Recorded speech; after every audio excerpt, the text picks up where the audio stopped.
चलो भाई ठीक है, अब तो ठीक है। ठीक है, तो अब लास्ट क्लास का पहले मुझे ये बताओ यार, किस किस को समझ में आया और क्या हुआ। हाँ, ये हमारी थर्ड क्लास है ना। ठीक है, अभी तक हमने क्या क्या पढ़ा है? हमने इलेक्ट्रोफोरेसिस और डीएनए में चार्ज कौन सा होता है बच्चे? नेगेटिव नेगेटिव चार्ज होता है। डीएनए हमारा नेगेटिवली चार्ज पार्टिकल है।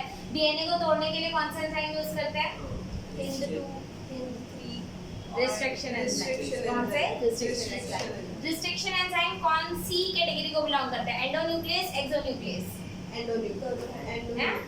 वैसे हम यूज करते हैं हमारे जो रिस्ट्रिक्शन एंजाइम है बच्चे, दे बिलोंग्स टू एंडोन्यूक्लियस।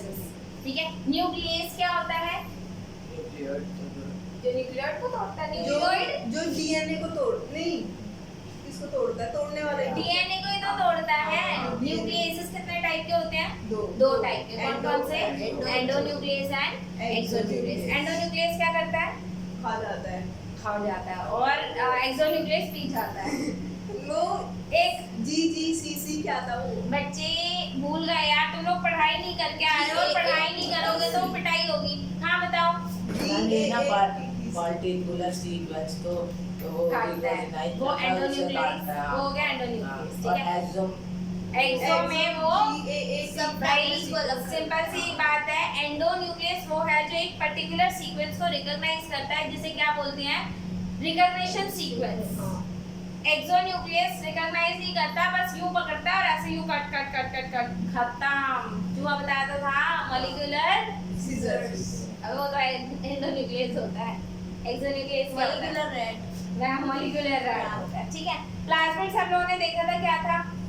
उसकी 4 कैटेगरी थी। स्मॉल कैटेगरी नहीं है, वो 4 शब्द आप बोलते हो श्रद्धा में। ठीक है, पहला शब्द स्मॉल, दूसरा शब्द circular, circular, self replicating, extra chromosome. Extra chromosomal. ठीक है, तो पहला क्या हो गया? Small, circular, self replicating, extra chromosomal. Plasmid के अंदर वो सारी बातें हैं जो किसी भी एक साइंटिस्ट को चाहिए होती है। क्यों चाहिए होती है साइंटिस्ट को? क्योंकि एक्सपेरिमेंट करने के लिए छोटी चीजें चाहिए होती है और प्लाज्मिड छोटी चीजें। हाँ, क्योंकि मेंटेनेंस कम है ना, मेंटेनेंस कम है तो आप उसको पाल जा सकते हो। चलो ठीक है, अब हमें मालूम है कि हम प्लाज्मिड को कैसे यूज करते हैं। We use plasmids as cloning vector. Cloning vector क्या होता है बच्चे? आप लोगों को कुछ आइडिया? वेक्टर होता है जैसे कि अब मॉस्किटो वेक्टर होता है डेंगू वगैरह फैलाने के लिए, कि जो वायरस हमें चाहिए हमने मॉस्किटो में डाल दिया, मॉस्किटो ने हम पे डाल दिया। ये कह लो आप, ये गाड़ी की तरह, जैसे मान लो रेलगाड़ी जा रही है, आपने अपना सामान डाल दिया तो रेलगाड़ी ने जाके कहीं पे पहुंचा दिया, तो रेलगाड़ी क्या है? वेक्टर है। जो आपका काम कर रहा है वो क्या है? वेक्टर है। आई बात समझ में? ठीक है, तो हम अपना डीएनए किस पे डाल देते हैं? प्लाज्मिड पे। और प्लाज्मिड किस में डाल देता है? प्लांट्स में डाल देता है। कैसे डालता है? एग्रोबैक्टीरियम। एग्रोबैक्टीरियम कैसे ट्रांसफॉर्मेशन करता है? Cross kingdom transformation. Cross kingdom transformation का मतलब क्या होता है? वो कौन, हमारा बैक्टीरिया कौन से किंगडम को बिलोंग कर रहा है? मोनेरा। और ट्रांसफॉर्म किसको कर रहा है? प्लांट किंगडम को। तो एक किंगडम से दूसरे किंगडम में डीएनए जा रहा है, ये अच्छी बात है इसकी। ठीक है, आई बात समझ में? समझ में आ रहा है? पल्ले पड़ रहा है? गुड। ठीक है, अब हमने देखा था प्लाज्मिड को हम यूज करते हैं as cloning vector. I hope the term plasmid is 100% clear to you. 100% clear. ठीक है, अब क्लोनिंग वेक्टर में सबसे पहला फीचर कौन सा होना चाहिए? इसमें ओरी होना चाहिए, और ओरी होता क्या है? Origin of replication. भाई तूने गलत लिख रखा है। अपनी बुद्धि का इस्तेमाल करें। It is origin of replication. यहाँ पे भी लिखा है। कोई बात नहीं, कोई बात नहीं। ठीक है, तो गलत सोर्स ना यूज करें। ओरिजिन ऑफ रेप्लिकेशन, पहला पॉइंट क्या है? Origin of replication. दूसरा पॉइंट क्या होगा? सेलेक्टेबल। दूसरा पॉइंट हमने देखा था सेलेक्टेबल मार्कर। Selectable marker. तीसरा पॉइंट क्या था? सेलेक्टेबल मार्कर जो है वो क्लियर है? Yes, ma'am. मैंने आप लोग को बताया था। अच्छा, ट्रांसफॉर्मेशन क्या होता है? Transformation Process by which a piece of DNA is introduced into the host. देखो, ट्रांसफॉर्मेशन ऑफ बैक्टीरिया, इसका अर्थ क्या है? कुछ अर्थ है इसका? है तो सही। क्या अर्थ है? It is the process, it is the process by which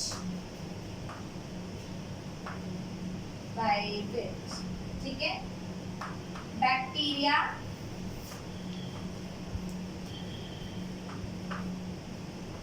takes DNA, ठीक है। तो ये एक्सटर्नल डीएनए को अपने अंदर ले लेता है, वो प्रोसेस होता है ट्रांसफॉर्मेशन।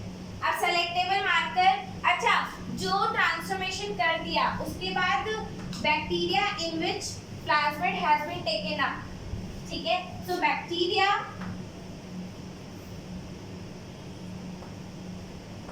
in which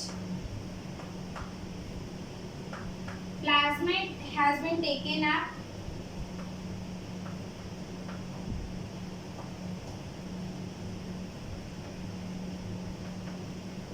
उसको क्या बोलते हैं? Transformants,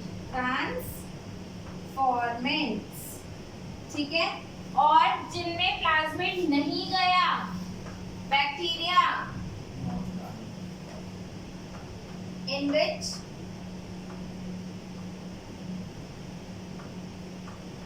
plasmid has not been taken up,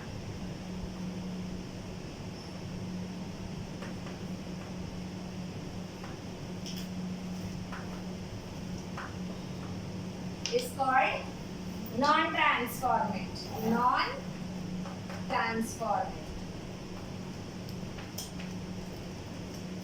आई बात समझ में? तो एक बात याद रखना, जो आपका सेलेक्टेबल मार्कर होता है, ठीक है, ये जनरली किसको डिस्टिंग्विश करता है? Your transformant with non transformant. तो इट यूज्ड टू डिस्टिंग्विश या separate transformants from non transformant, क्योंकि ट्रांसफॉर्मेंट में और सेलेक्टेबल मार्कर होता क्या है? एंटीबायोटिक रेजिस्टेंस जीन, ठीक है। जैसे कि एम्पेसिलिन रेजिस्टेंस, ठीक है, ऐसे लिखा जाता है एम रेजिस्टेंस, ठीक है। ऐसे ही कैन रेजिस्टेंस, कुछ भी ले लो, kan resistance, for example tetracycline resistance. ये बात समझ में आई? तो it can be M resistant, it can be kan resistant, it can be tetracycline resistant, ठीक है। क्लियर है इतना? ठीक है। फिर मैंने आपको बताया था थर्ड थिंग क्या होती है बच्चे? Cloning site. क्लोनिंग साइट क्या होता है? क्लोनिंग साइट्स आर बेसिकली वो recognition site for few restriction enzyme, ठीक है। तो हम क्या करते हैं? रिकॉग्निशन साइट डाल देते हैं,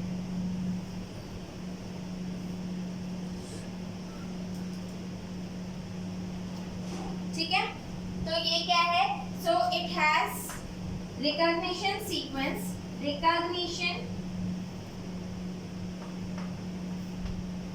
sequence for few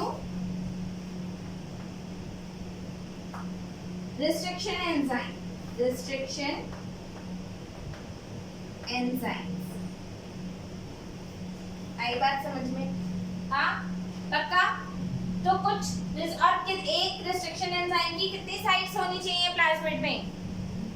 एक, और मैक्स टू 2, और 2 भी आप अपने पेपर में 1 ही लिखोगे।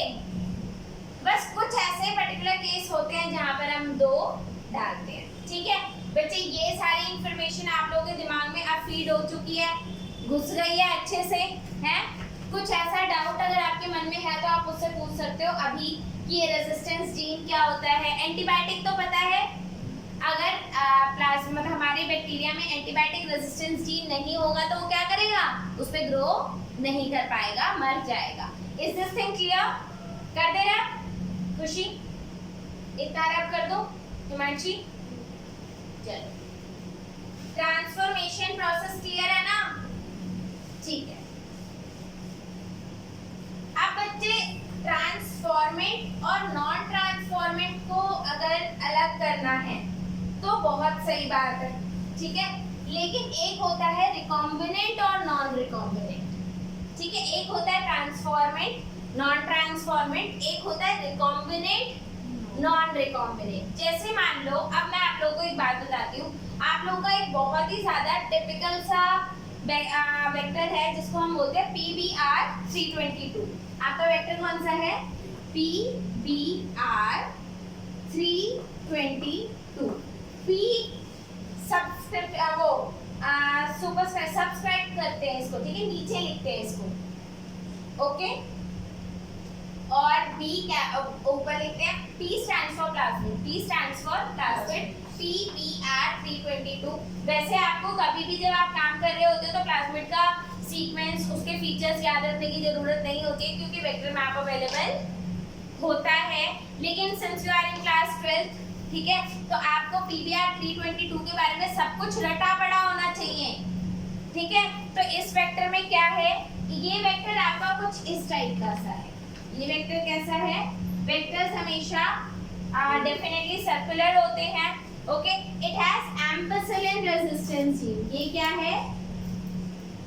Ampicillin resistance. So this is your amp resistance, gene, ठीक है। और दूसरा है इसमें टेट्रासाइक्लिन रेजिस्टेंस। दूसरा क्या है? ये है tetracycline resistance gene.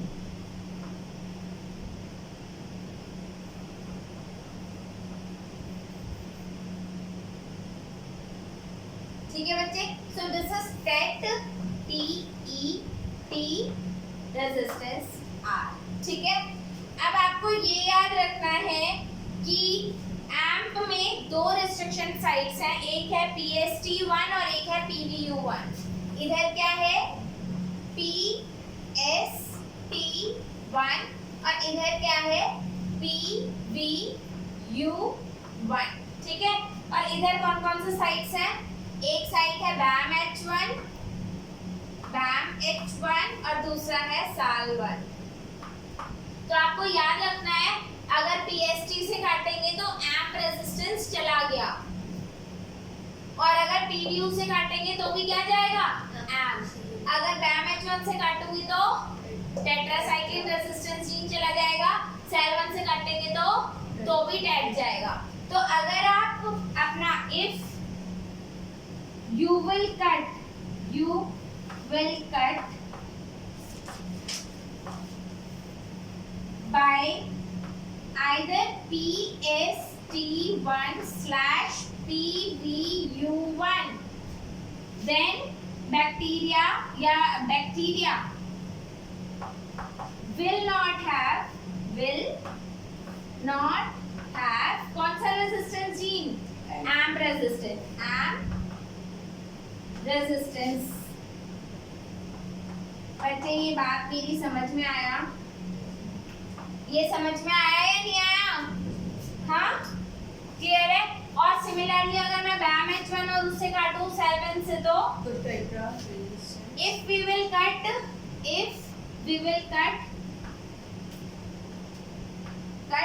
by BAMH1/SAL1, ठीक है, बैक्टीरिया will lose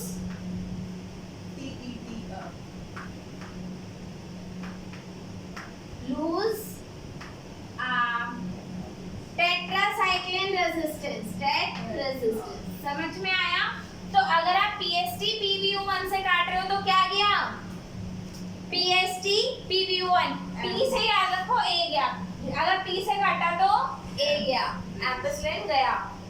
चाहे PST से काटो या PVU से काटो। ये बात समझ में आ रही है? भूलोगे तो नहीं? कहीं पता ना पेपर आया और भूल जाओ। ठीक है। अब यहाँ पर हमने किया क्या, we have linked our restriction site with antibiotic resistance, ठीक है। इन PBR 322, in PBR 322 we have linked restrictions recognition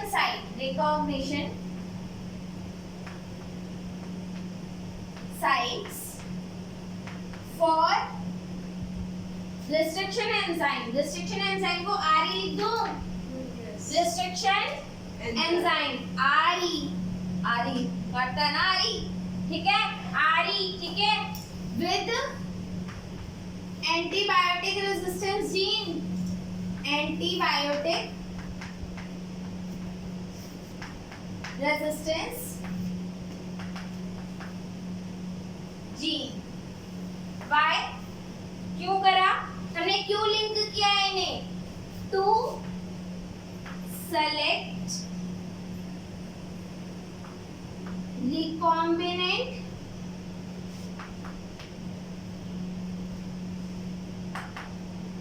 from non-recombinants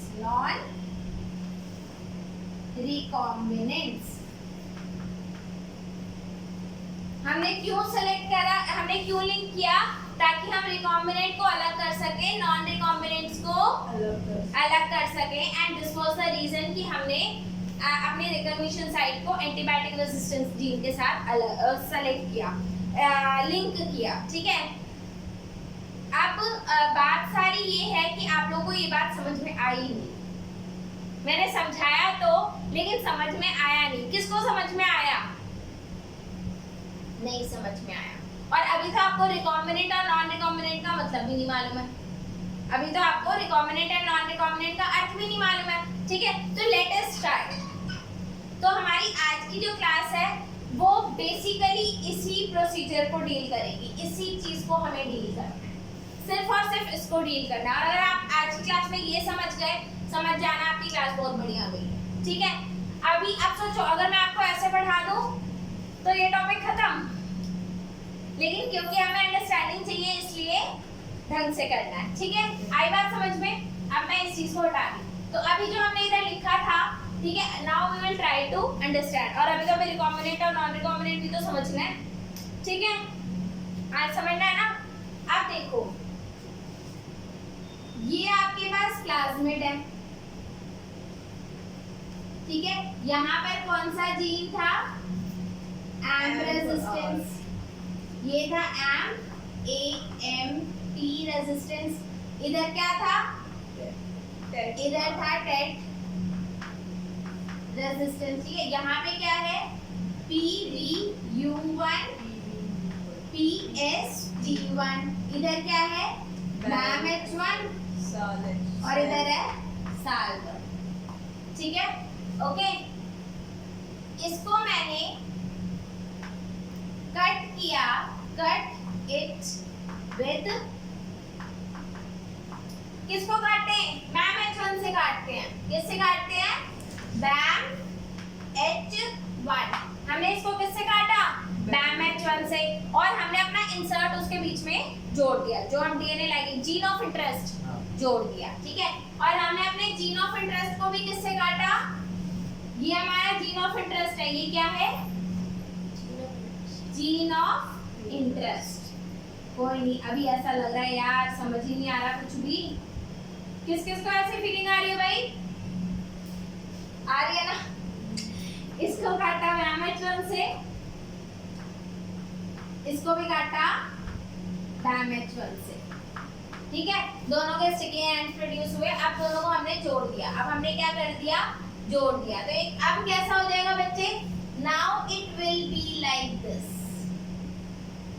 C here, इधर आ गया आपका gene of interest, gene of interest. आई बात समझ में, क्लियर हो रहा है भाई, ठीक है। यहाँ पे क्या था, कौन सा रेजिस्टेंस जीन था, इधर था एम्पिसिलिन रेजिस्टेंस, ठीक है। इधर कौन सा जीन था बच्चे? इधर टेट था, तो टेट के बीच में तो कटा है, ये किसके बीच में कटा है? तो आपका ये क्या, ये चीज क्या है बच्चे आपकी? ये है आपका डिसरप्टेड टेट रेजिस्टेंस। ये डिसरप्टेड क्यों है? टूट गया ना। पहले टेट्रासाइक्लिन इंटैक्ट था, अब टूट गया। अब बीच में कौन आ गया? Gene of interest. किसी चीज को तोड़ दोगे तो वो वैसे काम करेगा जैसे उसे करना चाहिए। सोचो आपके हाथ तोड़ करके बीच में इधर गधे का टांग लगा दे, करेगा हाथ? नहीं करेगा ना। तो तोड़ने के बाद चीजें काम की नहीं रहती। और इस बात को समझो। अब पहली बात तो ये है, थैंक यू। पहली बात तो ये है कि ये आपका सिंपली क्या था? वेक्टर। ये आपका क्या था? वेक्टर। और ये क्या है? ये क्या है? Recombinant vector. ये क्या है? Recombinant vector. ये बात समझ में आई? तो वेक्टर के अंदर जीन ऑफ इंटरेस्ट नहीं है, इसके अंदर जीन ऑफ इंटरेस्ट है, तो ये आपका जीन ऑफ इंटरेस्ट है। ठीक है। अब जब मैंने ट्रांसफॉर्म किया, हमने, अब देखो मैंने क्या किया था, इस बात को प्लीज समझो और बहुत प्यार से समझो। हमने वेक्टर लिया, काट दिया, वेक्टर लिया, काट लिया, जीन ऑफ इंटरेस्ट लिया, ये क्या है? जीन ऑफ इंटरेस्ट लिया, काट दिया, दोनों को लाइगेट कर दिया। पहले काटा और फिर क्या करा? लाइगेट। लाइगेट किससे करते हैं? Bye ligase. अब ट्यूब में सब कुछ है। अब एक बात बताओ, कोई भी बायोलॉजिकल प्रोसेस 100% होता है? 100%। सारा कट गया, सारा जुड़ गया, ऐसा तो कभी नहीं होता। इसमें से कुछ रहा होगा, कटा होगा, जुड़ा नहीं, कुछ रहा जो कटा ही नहीं, राइट? तो अब आपने इस लाइगेशन को, ये आपका क्या है? ये प्रॉपर, ये पूरा क्या है? Ligated product. ये क्या है? Ligated product. आपने इसको किस में ट्रांसफॉर्म किया? You have transform this into bacteria. Transform this into bacteria. Bacteria कौन सा है हमारा फेवरेट वाला? इकोलाई में हमने इसको ट्रांसफॉर्म कर दिया। अब 3 केसेस आएंगे। कितने केसेस आएंगे? 3। पहला, जिसमें आपका ये गया ही नहीं, क्या नहीं गया? वेक्टर गया ही नहीं। दूसरा, जिसमें वेक्टर गया तो, लेकिन ये वेक्टर ही चला गया, मतलब जीन ऑफ इंटरेस्ट नहीं गया, ये वाला चला गया, टूटा ही नहीं था, जुड़ा ही नहीं, वो तो सेम का सेम चला गया, मतलब जीन ऑफ इंटरेस्ट नहीं है। इसके अंदर बच्चे आप लोग बताओ, क्या एम्प रेजिस्टेंस है? एम्प रेजिस्टेंस है, यस। इसमें क्या है? एम्प रेजिस्टेंस है। इधर क्या है? टेट रेजिस्टेंस भी है, टेट रेजिस्टेंस भी है। तो एम्प रेजिस्टेंस भी है और टेट रेजिस्टेंस भी है। और टेट रेजिस्टेंस क्यों है? क्योंकि जीन ऑफ इंटरेस्ट नहीं है। आप कह सकते हो टेट रेजिस्टेंस इज इंटैक्ट। क्यों? Since no gene of interest. Tet resistance is intact क्योंकि उसमें जीन ऑफ इंटरेस्ट नहीं है। इंटैक्ट मतलब जुड़ा हुआ। जैसे ये चौक क्या है? ये भी इंटैक्ट है। ये क्या है? इंटैक्ट। तोड़ दे? तोड़ने का मन नहीं है। अगर तोड़ दूंगी तो वो डिस्ट्रक्टेड हो गया। ठीक है, आई बात समझ में? तो अभी ये इंटैक्ट है और ये क्या है? ये डिस्ट्रक्टेड है। समझ में आया? तो इंटैक्ट वर्ड का मीनिंग भी क्लियर हो गया। ठीक है। तीसरा प्लाज्मिड आपका ये है, रिकॉम्बिनेंट वेक्टर, जिसमें प्लाज्मिड तो गया लेकिन उसके साथ साथ जीन ऑफ इंटरेस्ट भी गया। ये आ गया जीन ऑफ इंटरेस्ट, आया मजा। ठीक है, अब यहाँ पे ये टेट भी है, लेकिन टेट इसका कैसा है? टेट कैसा है? Disrupted, tet resistance. और ये क्या है? एम्प तो इंटैक्ट है भाई, एम्प रेजिस्टेंस तो है। ठीक है, अब पहले तो इन तीनों बैक्टीरिया को नाम दे देते हैं, तीनों बैक्टीरिया को नाम दे देते हैं। अगर मैं इस बैक्टीरिया को बोलूं, क्या बोलूं? नॉन ट्रांसफॉर्मेंट, ये क्या है? ट्रांसफॉर्मेंट है। ये क्या है? अच्छा, एक बात याद रखना, ये दोनों ही ट्रांसफॉर्मेंट है, ये दोनों ही ट्रांसफॉर्मेंट तो दोनों है, क्योंकि प्लाज्मेट तो दोनों में गया है, तो दोनों को क्या कहेंगे? ट्रांसफॉर्मेंट। ठीक है, हाउएवर ये वाला कैसा ट्रांसफॉर्मेंट है? नॉन रिकॉम्बिनेंट,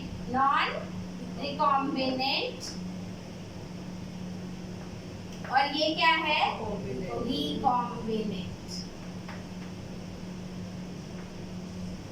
बताओ मानसी, ये नॉन रिकॉम्बिनेंट और रिकॉम्बिनेंट ऐसा क्यों? बताओ। इसमें जीन ऑफ इंटरेस्ट नहीं है? नहीं है, हाँ। बट इसमें गया तो है ना? क्या? प्लाज्मिड गया है, तभी तो ट्रांसफॉर्मेंट है। प्लाज्मिड के जाने को, उस प्रोसीजर को हम ट्रांसफॉर्मेशन बोलते हैं, लेकिन उस प्रोसीजर से, अब सोचो मेहमान जाते हैं शादी में, भाई लिफाफा तो देते ही हैं, उसके अंदर पैसा है या नहीं, ये तो मैटर अलग है ना भाई, गिफ्ट तो दिया ही है, राइट? तो प्लाज्मिड तो गया है, लेकिन उसमें जीन ऑफ इंटरेस्ट। रिकॉम्बिनेंट क्या होता है? रिकॉम्बिनेंट होता है जिसमें दो अलग अलग डीएनए एक साथ हो। तो इसमें तो एक ही डीएनए है ना, दूसरा डीएनए तो गया ही नहीं, तो ये ट्रांसफॉर्मेंट है, लेकिन ये नॉन रिकॉम्बिनेंट है। ये तो जब आप ट्रांसफॉर्मेंट सेलेक्ट करते हो, when you are selecting transformant, तो ये दोनों सेलेक्ट होकर आ जाएंगे। जब आप रिकॉम्बिनेंट सेलेक्ट करोगे तो सिर्फ ये आएगा।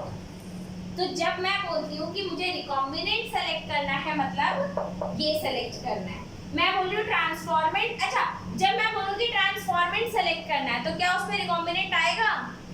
आएगा, लेकिन आएगा बच्चे, मिक्स आएगा ना, क्योंकि ट्रांसफॉर्मेंट में तो दोनों है। अब प्लीज अब इस बात को समझो, ट्रांसफॉर्मेंट में दोनों आएंगे, रिकॉम्बिनेंट भी और नॉन रिकॉम्बिनेंट भी। और लेकिन रिकॉम्बिनेंट में, अच्छा रिकॉम्बिनेंट एक्सेप्ट ट्रांसफॉर्मेंट है, लेकिन उसके अंदर ये वाला नहीं आएगा। यार बताओ, इस बात को समझो। हाँ पक्का? ठीक है। अब मान लो, अब मैं इस वाले बैक्टीरिया को एम्प की प्लेट पर ग्रो करूं और टेट की प्लेट पर ग्रो करूं, टेट की प्लेट पर ग्रो करूं, एम्प पे ग्रो करूं और टेट पे ग्रो करूं, तो ये दोनों में से किसी पे भी ग्रो करेगा? इधर भी ग्रोथ नहीं आएगी और इधर भी ग्रोथ नहीं आएगी, ना तो एम्प पे आएगी और ना ही टेट पे आएगी। ठीक है, इधर अगर मैं इसको एम्प पे ग्रो करूं और टेट पे ग्रो करूं, तो एम्प पे ग्रो करेगा? बताओ, एम्प पे ग्रो करेगा? एक सेकंड, इसको थोड़ा सा इधर बना दें।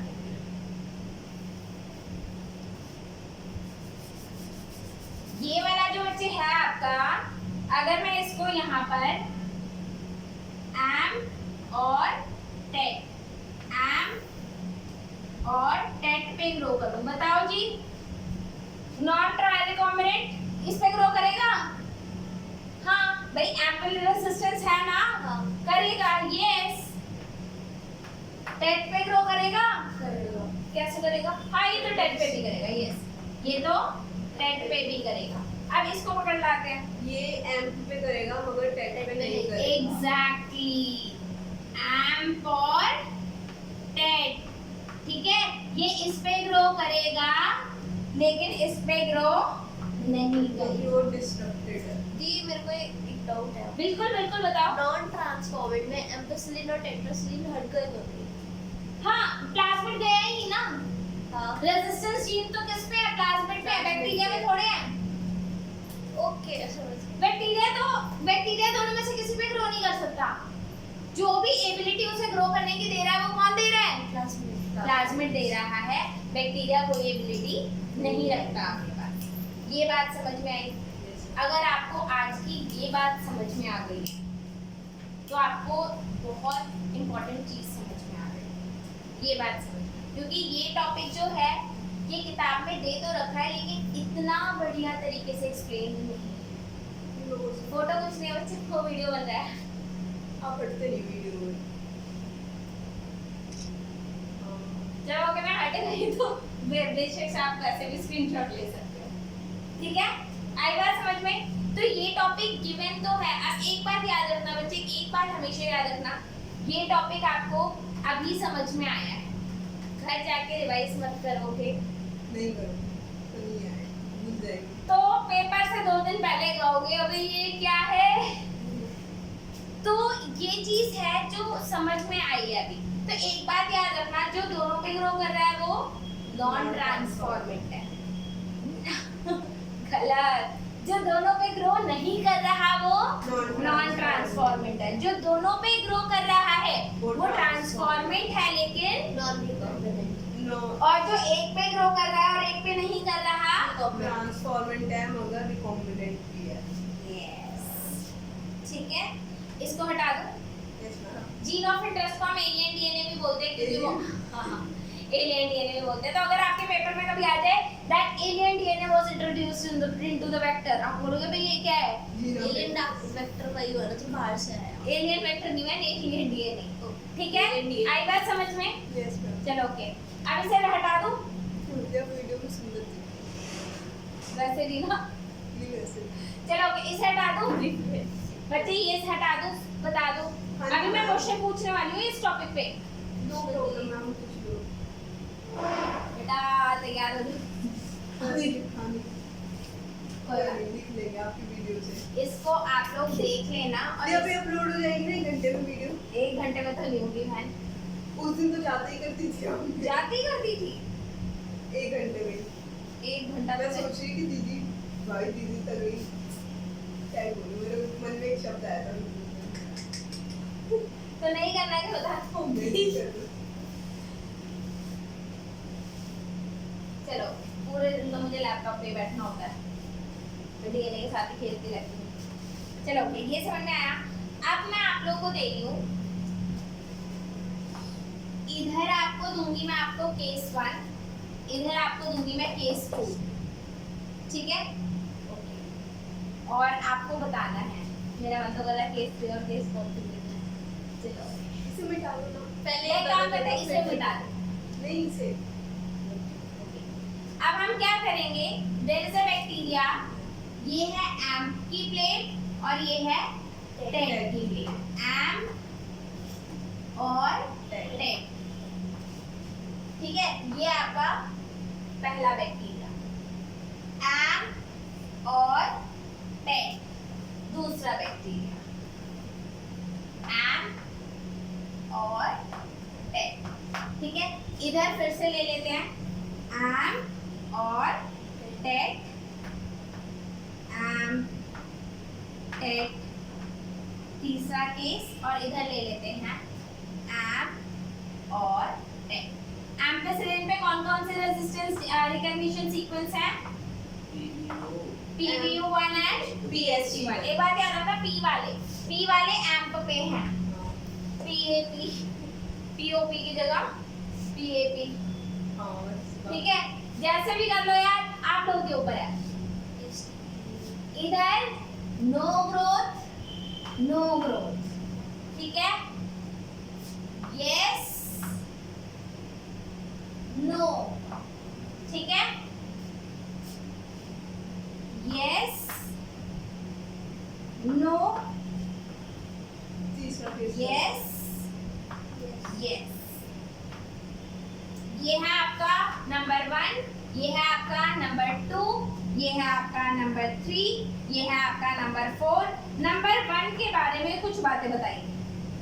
दीदी ये है नंबर 1 दोनों में से किसी में भी ग्रो नहीं कर रहा, Non-transformant. Non transformant. तो number 1 100% non transformant, non transformant. और ये नॉन ट्रांसफॉर्मेंट भी है, और क्या नॉन ट्रांसफॉर्मेंट है तो रिकॉम्बिनेंट और नॉन रिकॉम्बिनेंट की तो कोई बात ही नहीं करती, ठीक है। अब दूसरा क्या है, ये क्या है, ट्रांसफॉर्मेंट और रिकॉम्बिनेंट। ये ट्रांसफॉर्मेंट भी और Recombinant रिकॉम्बिनेंट भी है। तो दूसरा आपका, और क्लोनिंग कौन से पे करी है, टेंटेड स्ट्रक्ट हुआ है, यानी कि बैमेज 1 पे करी होगी या फिर Cell one. सेल 1 पे, ठीक है। तो ये आपका पहली बार ट्रांसफॉर्मेंट है एंड रिकॉम्बिनेंट।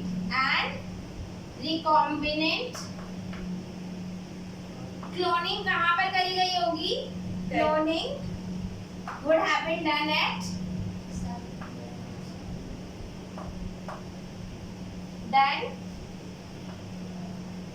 either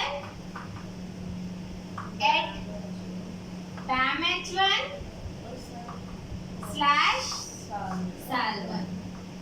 आई बात समझ में, ठीक है। तीसरा बताओ, ट्रांसफॉर्मेंट एंड रिकॉम्बिनेंट। ट्रांसफॉर्मेंट है, रिकॉम्बिनेंट है, क्लोनिंग कहाँ पे करी गई होगी, PBST या तो PST1 पे या फिर PBU1 पे। पर ये क्या है, ये ट्रांसफॉर्मेंट तो है लेकिन रिकॉम्बिनेंट। Non-recombinant. तो बच्चे इसका लिख लो, ये ट्रांसफॉर्मेंट है एंड रिकॉम्बिनेंट है, ऐसे लिख दो T और R। ट्रांसफॉर्मेंट है, रिकॉम्बिनेंट है, और क्लोनिंग कहाँ पे हुई है, either PBU1 / PST1। फोर्थ क्या है आपका, ये ट्रांसफॉर्मेंट है लेकिन नॉन रिकॉम्बिनेंट।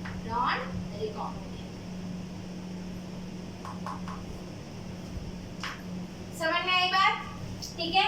यहाँ तक समझ में आ गया, ओके। अब एक बार एनसीईआरटी थोड़ी सी देखें, इन्होंने 4-5 शब्दों में क्या बोलने की कोशिश करी, यस ठीक है। लेट अस सी।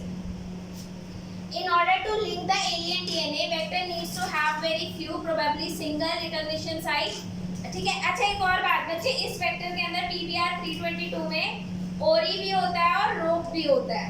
मतलब एक है यहाँ पर ओरी तो पता है, यस ओरिजिन। ओरी इज ओरिजिन ऑफ रेप्लिकेशन, ओरी,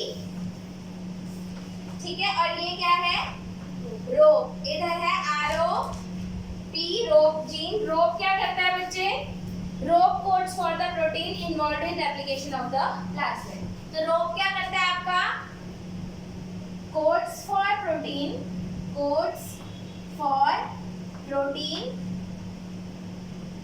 involved in replication of plasmid,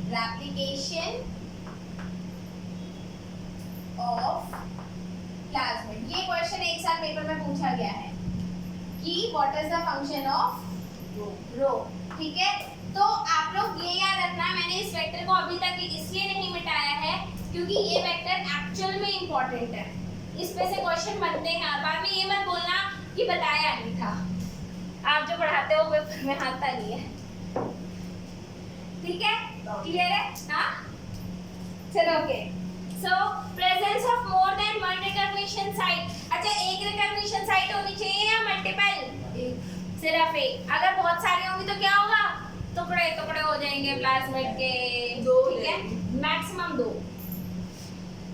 The ligation of alien DNA is carried out at restriction site present in one of the 2 antibiotic resistance gene. For example, you can ligate the foreign DNA into BAMH1 or of tetracycline, ठीक है, of PBR 322. Recombinant plasmid will lose the tetracycline resistance due to insertion of the DNA, but it can still be selected from non-recombinant by plating on ampicillin, ठीक है। ये मैंने बता दिया आपको।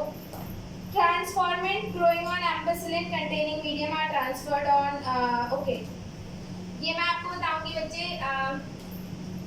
अच्छा एक बात याद रखना, जब आपको प्लेट मिलती है, यानी कि जब बैक्टीरिया की प्लेट मिलती है, तो ऐसा नहीं होता कि आप दोनों पे ग्रो करा दो, ऐसा नहीं होता। हमेशा याद रखना, पहले हम उस पे ग्रो कराते हैं जो रेजिस्टेंस, जैसे मान लो अगर मैंने BAM-H1 पे क्लोनिंग करी है, अगर मैंने BAM-H1 पे क्लोनिंग करी है तो पहले मैं उसको टेट पे नहीं डालूंगी, क्योंकि जो मुझे चाहिए वही चला गया फिर तो पहले हम उसको किस में डालते हैं, एम्प पे। फिर जितने एम्प पे ग्रो किए बाद में हम उन्हें किस पे ट्रांसफर करेंगे, टेट पे। अब जो एम्प पे ग्रो किया और टेट पे ग्रो नहीं करा वो हमारा फेवरेट वन है, वो हमारा सेलेक्ट हो जाएगा। तो अगर मैंने क्लोनिंग टेट पे करी है, मतलब BAM-H1 के साथ करी है, तो पहले हम बैक्टीरिया को किस पे ग्रो करेंगे, एम्प पे। पहले ही टेट पे नहीं डाल देंगे, नहीं तो वो तो ग्रो ही नहीं करेगा। तो पहले किस पे ग्रो करना है, टेट पे। नहीं समझ में आया, नहीं समझ पे अगर ग्रो हो जाएगा तो मर ही जाएगा। रुको, एक बात याद रखो आप कि आपकी जो बैक्टीरियल कॉलोनीज आती हैं, ठीक है, वो ऐसा नहीं होता कि आप दो प्लेट पे ऐसे ही ग्रो कर दो, इतना आसान नहीं होता, ठीक है। आप उसके साथ कैसे काम करते हो मैं समझाती हूँ, ठीक है। सी हियर, जैसे मान लो आपने ट्रांसफॉर्म किया, आपने BAM-H1 पे क्लोनिंग करी, आपने किस पे क्लोनिंग करी, BAM-H1 पे, तो कौन सा रेजिस्टेंस जीन लूज हो गया, टेट रेजिस्टेंस लूज, टेट, ठीक है, टेट रेजिस्टेंस लूज हो गया, राइट, ठीक है।